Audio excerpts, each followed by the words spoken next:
Ouais, oui, sur les Gilets jaunes et sur le 5e anniversaire des Gilets jaunes.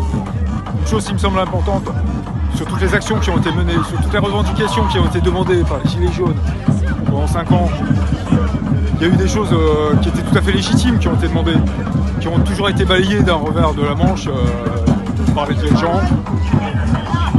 Et en discutant aussi avec beaucoup de Gilets jaunes et de résistants en général, y compris des Gilets jaunes constituants, c'est de se dire qu'on aurait peut-être dû, maintenant avec du recul, se concentrer peut-être sur la seule chose qui nous aurait permis d'avoir aujourd'hui un droit de parole, qui est le RIC. Le RIC, qu'on demandait dès le début des Gilets jaunes. Ah mais le RIC sans Frexit, c'est compliqué, non?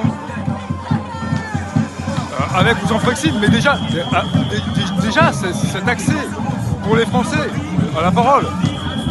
Le Frexit, ça pouvait venir après, tout peut venir après, à partir du moment où le peuple peut s'exprimer et où on peut l'entendre. Parce qu'aujourd'hui, on ne nous entend toujours pas.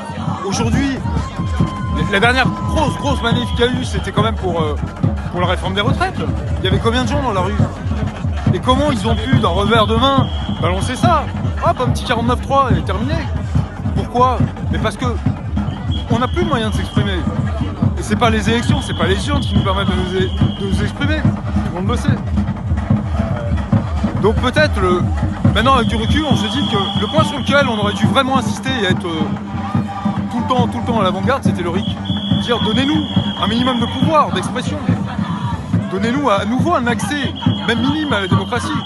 Et le référendum d'initiative citoyenne, c'était peut-être la porte d'accès, quoi. Ça l'est toujours, hein, ça l'est toujours. Voilà.